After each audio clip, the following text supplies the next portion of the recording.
7th Standard English Supplementary Alice in Wonderland taught by Innovative Teacher R. Muzhumathi MA B.Ed.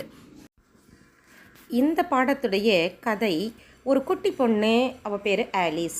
அவளை பற்றினது தான். இப்போ அந்த பொண்ணும் அதனுடைய சகோதரியும் ஒரு ஆற்றங்கரையில் உட்காந்துருக்குறாங்க. அவருடைய சகோதரி ஒரு புத்தகத்தை படிச்சுக்கிட்டு இருக்கா. ஆனால் இவளுக்கு ரொம்ப போரிங்காக இருக்குது. இவள் என்ன பண்ணுறா, அவளுடைய புத்தகத்தை எட்டி பார்க்குறா. அதில் படமும் இல்லை, எந்த உரையாடலுமே இல்லை.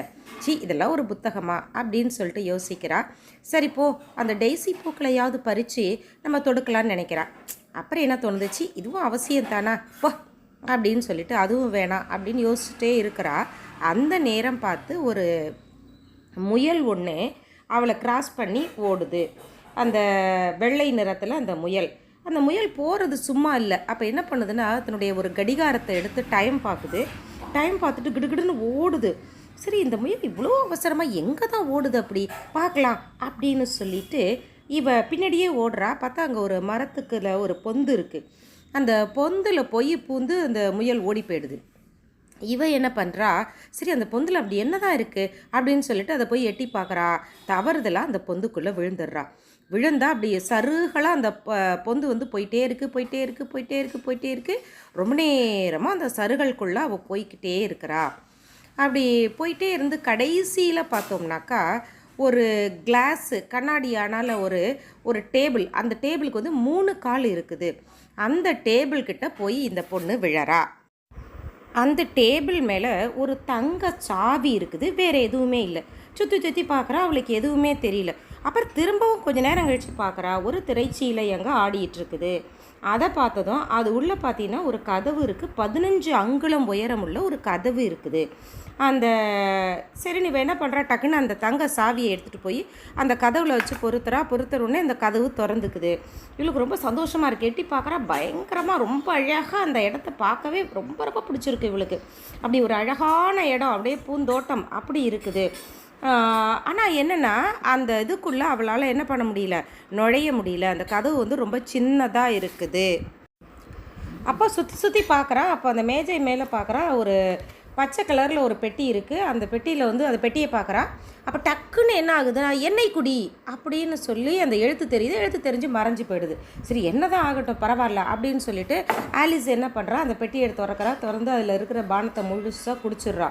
அதை குடித்தது டக்குன்னு அவளுடைய உடம்பு வந்து அப்படியே சுருங்க ஆரம்பித்து அவள் குட்டி பொண்ணா, பொம்மையை விட குட்டி பொண்ணாக ஆகிடுறா. டக்குன்னு அந்த கதவை திறந்து வெளியில் அண்ணண்ட போய் அந்த இடத்த பார்க்குறா. ரொம்ப அற்புதமாக இருக்குது அந்த இடம். ரொம்ப ஹாப்பியாக அது உள்ளே ட்ராவல் பண்ணி போயிட்டே இருக்கிறா. அந்த மலர்கள் அது எல்லாத்தையும் பார்க்கும்போது அவளுக்கு ரொம்ப ஆச்சரியமாக இருக்குது. இங்கே இருக்கிற அந்த புழு பூச்சி இதெல்லாம் விட நான் சின்னவளாக இருக்கனே அப்படின்னு சொல்லிட்டு ரொம்ப சந்தோஷமாக அவள் போய்கிட்டே இருக்கிறா. ஆனால் அதுக்குள்ளேயே அவளுக்கு அந்த சின்ன உருவம் வந்து ரொம்பவே அழுத்து போச்சு, போர் அடிக்க ஆரம்பிச்சிருச்சு. ஐயோ, இது எனக்கு வேணாம், நான் பெரியவளாகணும் அப்படின்னு சொல்லிட்டு அவள் கத்துறா. அந்த நேரம் பார்த்து ஒரு வெள்ளை முயல் வந்து அந்த இடத்துல இருக்குது. அது சொல்லுது, ஏய் இங்கே வா அப்படின்னு அவளை கூப்பிட்டு, ஏதோ இவளை வந்து ஒரு வேலைக்கு செய்கிற அந்த வேலைக்காரி மாதிரி அப்படின்னு நினச்சிக்கிட்டு என்னை கூப்பிடுது. அது கூப்பிட்டு, போ என்னுடைய குடிசையில் போய் என்னுடைய கையுறைகள் இருக்குது, அங்கே ஒரு விசிறி இருக்குது, எடுத்துகிட்டு வா அப்படின்னு சொல்லி இது கட்டளையிடுது. இவளுக்கு ஆச்சரியமாக இருக்குது, இந்த முயல் என்ன இப்படி நம்மளை இப்படி பார்த்து சொல்லுதே அப்படின்னு சொல்லிட்டு, சரி என்ன தான் நடக்குது, வா போய் பார்க்கலாம் அப்படின்னு சொல்லிட்டு அந்த குடிசையை நோக்கி இவள் போகிறா. அங்கே போய் அந்த வெளியில் போய் நிற்கிறா. அங்கே நிற்கும்போது பார்த்திங்கன்னா அங்கே ஒரு மேசை இருக்குது. அந்த மேசை மேலே ஒரு சாக்லேட் இருக்குது, ஒரு சாக்லேட் துண்டு, ஒரு கேக்குன்னு வச்சுக்கோங்களேன், சாக்லேட்டு கேக்கு. அந்த ஒரு துண்டு அங்கே இருக்குது. அந்த துண்டுக்கு பக்கத்தில் எண்ணெய் சாப்பிடு அப்படின்னு ஒரு குறிப்பு இருக்குது. ரொம்ப பசியாக இருக்குது, சரி போ இதை சாப்பிட்றலாம் அப்படின்னு சொல்லிட்டு அந்த கேக்கை சாப்பிட்றா. அந்த கேக்கை சாப்பிட்டதுமே இவளுக்கு ஒரு விசித்திரமான ஒரு உணர்வு ஏற்படுறதா இவள் வந்து ஃபீல் பண்ணதும் பார்த்தீங்கன்னா, அந்த கேக்கை சாப்பிட்டதும் அந்த வீட்டை விட உயரமாக வளர்ந்துடுறான். ஐயோ, இந்த வீட்டை விட நான் இவ்வளோ பெரிய உருவமாக வளர்த்துட்டேனே, என்ன பண்ணுறது அப்படின்னு சொல்லிட்டு கத்தும்போது அப்போ அந்த வெள்ளை முயல் அந்த பக்கமாக போகுது. அப்போ என்ன பண்ணுதுன்னா, ஏய் நீ வழியை விடு, என்னுடைய வாசல் அப்படி மறிச்சிட்டு நின்றுட்டுருக்குற அப்படின்னு சொல்லும்போது பார்த்தீங்கன்னா டக்குன்னு அந்த விசிறியை பார்க்குறா. அந்த விசிறியை போய் டக்குன்னு கையில் எடுக்கிறா. இந்த கையில் எடுத்தது தான் பார்த்தோம், அப்படியே அது ஒரு மந்திர சக்தி வாய்ந்த விசிறியாக இருக்கும் போல் இருக்குது. திருப்பி என்ன பண்ணுது, அந்த இவளை வந்து சின்ன உருவமாக மாற்றிருச்சு. ஐயோ என்ன திருப்பி நான் சின்னதாக போயிட்டேன், ஒன்று பெருசாக போகிறேன் இல்லைனா சின்னதாக போகிறேன்னே புலம்புறாவ. புலம்பிட்டு சரி எப்படியாவது நான் என்னுடைய உருவத்துக்கு வரணும் அப்படின்னு சொல்லிட்டு என்ன செய்யலாம் அப்படின்னு சொல்லிட்டு போயிட்டே இருக்கிறான், வெளியில் போகிறா. அப்போ பார்த்தீங்கன்னா ஒரு பச்சை நிற கம்பளி பூச்சி, அது பார்த்திங்கன்னா ஒரு வெளிர் சிவப்பு நிறத்தில் ஒரு சட்டையை போட்டுக்கிட்டு ஒரு காளான் மேலே உட்காந்துக்கிட்டு ஒரு புகை பிடிச்சிட்டு உட்காந்துருக்குதான். இது கம்பளி பூச்சி வந்து புகை பிடிச்சிட்டு இருக்குது, கதை தான் இல்லையா, புகை பிடிச்சிட்டு இருக்குதான். அப்போ அது போகும்போது சொல்லிட்டு போதான், ஏய் ஒரு பக்கம் ஒன்றை பெருசாக்கும் ஒரு பக்கம் ஒன்றை சிறுசாக்கும் அப்படிங்குதான்.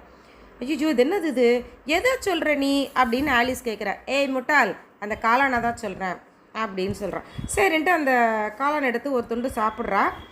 இப்போ அவள் வளர ஆரம்பிச்சிடுறா. அப்போ எந்த பக்கம் போகணும் அப்படின்னு ஆலிஸுக்கு தெரியல. அப்போ 2 பக்கம் இருக்குது. அப்போ என்ன சொல்கிறா அப்படின்னா, இந்த பக்கம் வந்து மேட் ஹேட்டருக்கு போகும், இந்த பக்கம் போனீங்கன்னா மார்ச் ஹேருக்கு போகும் அப்படின்னு ஒரு குரல் மட்டும் இவளுக்கு கேட்குது.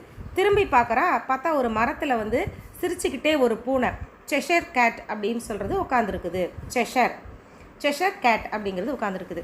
அது திருப்பியும் அந்த இடத்த விட்டு ஓடுறதுக்கு முன்னாடி, ஏய் நான் திருப்பியும் உன்னை அரசியோட பந்து விளையாட்டில் சந்திக்கிறேன் அப்படின்னு சொல்லிட்டு ஓடிடுது.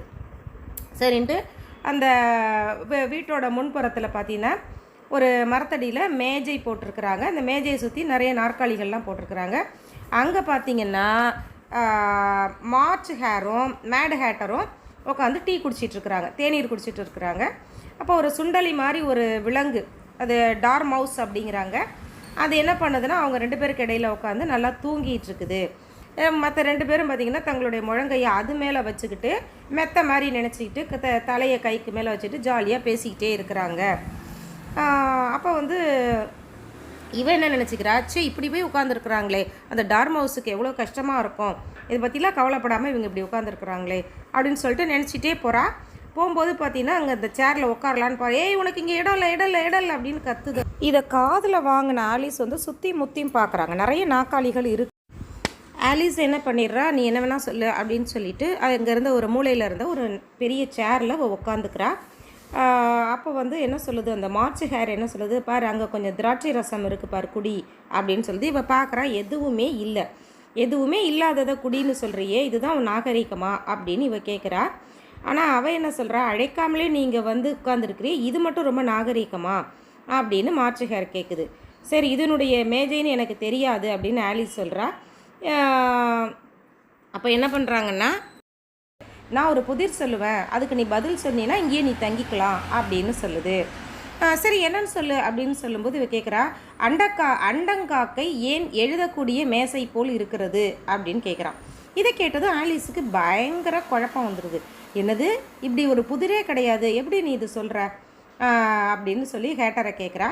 அதனால் எனக்கு இது தெரியல அப்படின்னு சொல்கிறா. அப்போ தெரியலன்னதும் இதுக்கு வந்து எனக்கு புரியல, இது எனக்கும் தெரியாது, இந்த விடை வந்து எனக்கும் சொல்ல தெரியல அப்படின்னு ஹேட்டரும் சொல்லிடுது. அப்போ வந்து இது பற்றின எந்த ஒரு கருத்தும் இல்லை அப்படின்னு ஹேட்டர் கூறிடுது. அப்போ வந்து மார்ச் ஹேரும் சொல்லுது, எனக்கும் அப்படி தான் தோணுது, இப்படிலாம் எதுவும் இல்லை அப்படின்னு சொல்லிட்டு. ஆலிஸ் வந்து அப்படியே பெருமூச்சு விட்றா. அப்பாடா, இந்த மாதிரி விடை இல்லாத புதிரெலாம் சொல்லிட்டு நேரத்தை வீணாக்காமல் ஏதாச்சும் உருப்படியாக செய்யலாமே அப்படின்னு ஆலிஸ் கேட்குறா. அப்போ பார்த்திங்கன்னா அந்த மைதானம் கிரவுண்டில் பார்த்திங்கன்னா குயின் ஆஃப் ஹர்ட்ஸ் வந்து குறைக்கை அப்படிங்கிற ஒரு பந்து விளையாட்டை விளையாடிக்கிட்டு இருக்கிறா. அங்கே வந்து காவலர்கள், தோட்டக்காரர்கள், அப்புறம் சீட்டுகள் வடிவம் போன்ற வடிவத்தில் அவங்க எல்லோரும் நின்றுட்டுருக்குறாங்க. அப்போ அங்கே ஒரு தோட்டக்காரன் என்ன பண்ணுறான், தவறுதலாக ஒரு வெள்ளை ரோஜா செடியை நட்டுறான். இதை பார்த்ததும் அந்த அரசிக்கு பயங்கர கோபம் வந்துடுது. ஏய் அவன் தலையை வெட்டி வீசு அப்படின்னு கத்துறான். ஏன் அப்படின்னா அவளுக்கு வெள்ளை ரோஜா அப்படிங்கிறவே பிடிக்காது, அதனால் வெட்டி வீச சொல்கிறா. அதுக்கப்புறம் ஆலிஸை பார்க்குறா. அப்போ வந்து அவள் கேட்குறா, நீ எப்போயாவது இந்த விளையாட்டு விளையாடி இருக்கியா அப்படின்னு கேட்குறா. இவள் ஆலிஸ் அப்படியே பயந்து போய் ஆமாம் அப்படின்னு சொல்கிறா.